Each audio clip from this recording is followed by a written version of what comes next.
Hi, thanks for joining us on another Growlies video. I just wanted to talk about cats. I wanted to talk about cat nutrition, feline nutrition. I've been brought to this through feline-nutrition.org. Fantastic site. I can't say enough good about this site. They really have their stuff down, as they say. If you own a cat, please go to feline-nutrition.org. They offer some fantastic videos. They also offer these little handouts. There's 5 of them from Cats Are Cats, explaining what cats are. They're obligate carnivores. They're brilliant. I love our kitty cat. And ultimately, some of the things that they talk about are things like, what should you be feeding your cat? Now this one I love, because I so agree with this one, the dangers of dry food. Here at Growlies, we put out a press release earlier this month stating that we'll no longer be carrying kibble. And the reason we're no longer carrying kibble is very simple. They're not evolved to eat dry diets.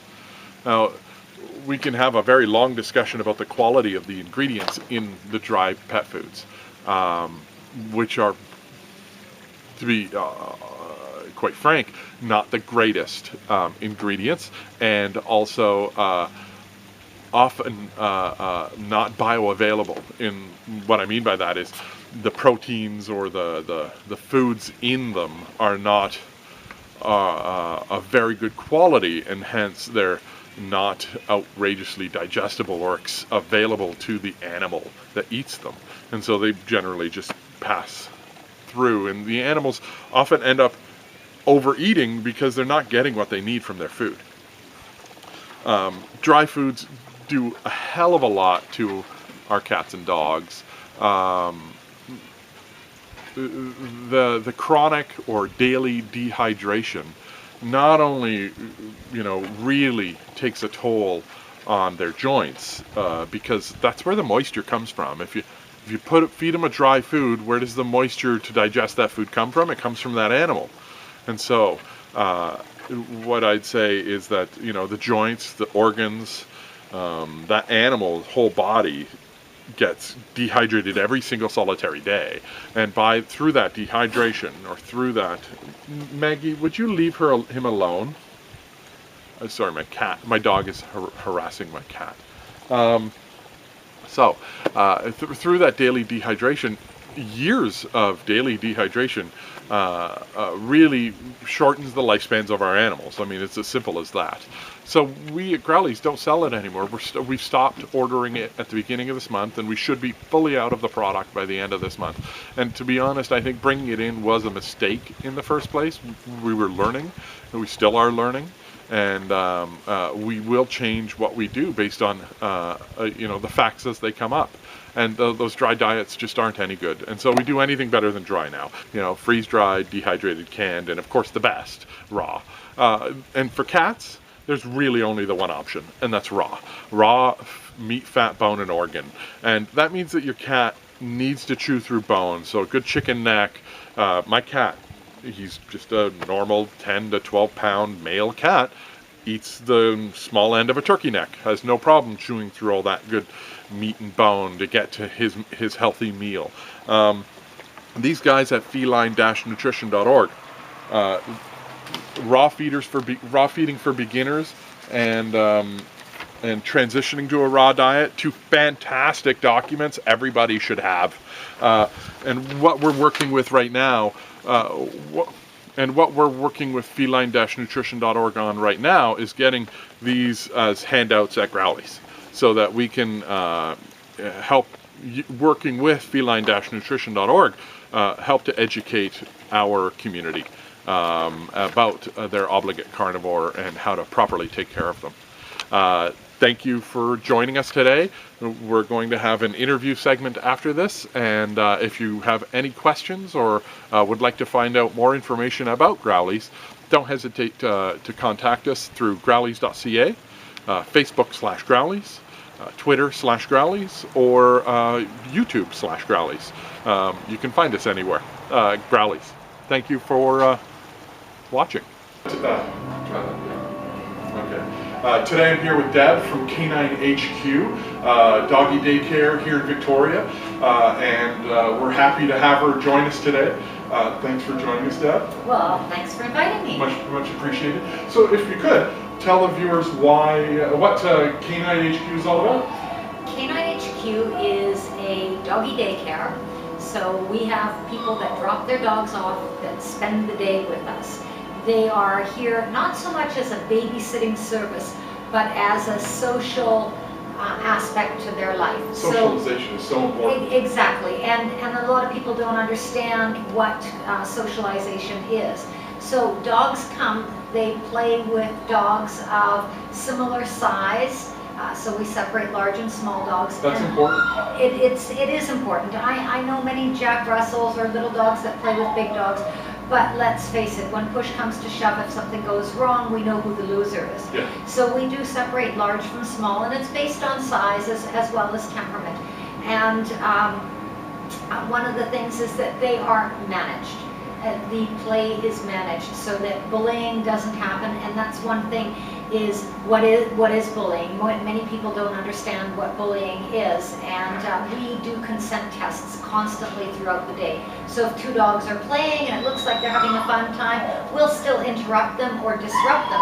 If one dog goes booking off, we can stop the other one and say, hey, let's go this way, so that there isn't a bullying situation. That's fantastic. As a bulldog owner, I Yes. completely understand and Yeah. would appreciate that. Yeah. Absolutely. Yeah. She doesn't play well with little dogs, but she loves them. Yes. You know, Yes. but she plays awesomely with big dogs. Yes. So Yes. I totally get that. Yeah. And how long have you been here? We've now been here, it'll be 7 years. Wow. Yes, yes, That's awesome. 7 years in Langford, so yeah, we're very pleased, and we have many of the dogs that come here have been coming for 7 years.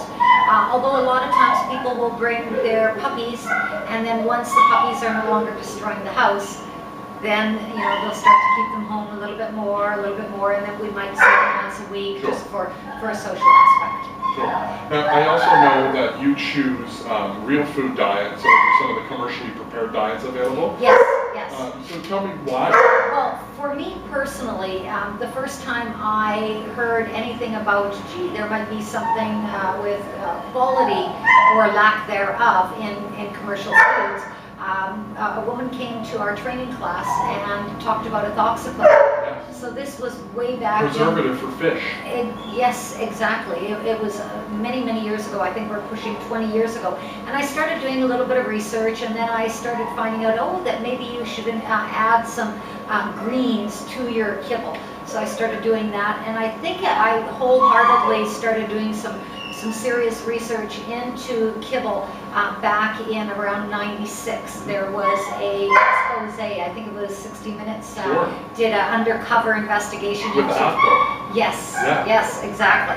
And so once I found out, oh my God, they're putting, like euthanized pets and roadkill into dog food, I was like, oh my gosh. Yeah. So I wanted to do some more research, so I searched on the net, I picked up a few books, and once I had a good understanding of what I didn't want to feed my dog, then I started looking into what should I be feeding them. Yeah. And I spent about 2 years researching it, and I came up with biologically appropriate raw food. Mm-hmm. So my dogs eat human grade raw food, and for me, prior to switching over to raw food, if I gave my dogs a little bit of junk food here and there, they'd get the runs. It was, it wasn't that they were hospitalized or Any anything. dietary change at all? Any dietary change, and we saw a change in their stool. And since I've switched, they're rock solid. Yeah. And I don't mean rock solid, but I understand, yes. for poopies, but And yes. smaller. Yes, exactly. Smaller, and they just, I feel better about what I feed them. I know what I'm feeding them, and they are excited about their food. Whereas on kibble, they could take it, they could leave it. Sometimes it would sit there till 10 o'clock at night, and it was like, okay, better wolf this down. Yeah. But with the raw food, I know exactly what's going into it, and they're pestering me. It's time to eat, and they gobble it down right then and there. My girls are the same. And just to let you know, ethoxyquin is often not an ingredient in your fish-based kibble, because if the maker of the kibble didn't add the ingredients, AFCO doesn't make them put it on the label.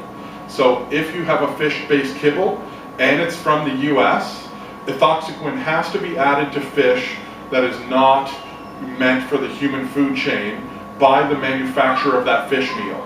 So in any fish meal that comes out of the US, AFCO will tell you it has ethoxyquin in it, even if it's not on the label. So research that. I'll include a link to that.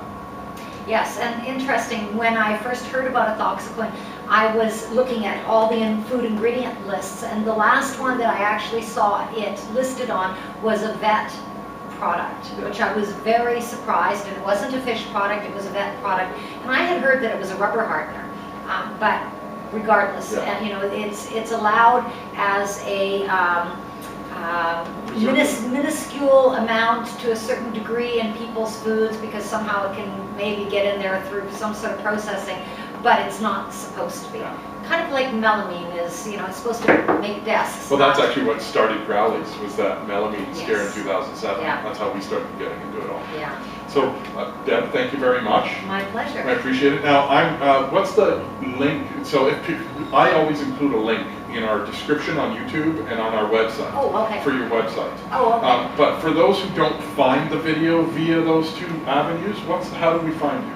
K9HQ.ca. Perfect. Yeah. So that's K9HQ.ca. Thanks to Deb, and thank you for joining us.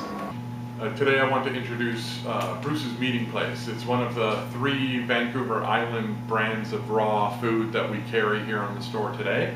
And Bruce has been fantastic to work with. Bruce's Meeting Place makes very high quality local product, also sells it at Glenwood Meats here in Victoria. I do believe that's the only 2 locations in Victoria you can find Bruce's Meeting Place dog food. These are half-pound pucks of beef, and those come in a turkey, a chicken, a lamb variety as well. But the great thing about working with a fellow like Bruce, who has great experience as a human butcher, is he also offers us some of the whole prey model kind of stuff. You know, this is a nice, beautiful beef brisket, or an awesome pork tongues. We also get lamb tongue from him. He also has a butcher block type product, which is a 2-pound. This one's chicken. You know, occasionally comes in turkey as well, with beef heart and veggies. All the veggies are sourced here on Vancouver Island, and they're the types of veggies that you can get year-round here, so he doesn't have to go off island at all for his veggies, such as carrots, parsnip, and kale. And then he also gives us great products, like this is a cartilage. So it's beef cartilage, fantastic chew for a dog. Cartilaginous material is great for dogs who have any kind of joint issues. Fantastic products from a fantastic guy, Bruce's Meeting Place out of Fanny Bay here on Vancouver Island. Don't hesitate to come by and check him out. Well worth it. I've never met a dog who doesn't like Bruce's Meeting Place. Thanks so much. And if you're looking for more information about Growlies or some of the products that we carry, don't hesitate to contact us, info@growlies.ca, growlies.ca, Twitter/Growlies, Facebook/Growlies, YouTube/Growlies. We're wherever you're looking. Thanks so much.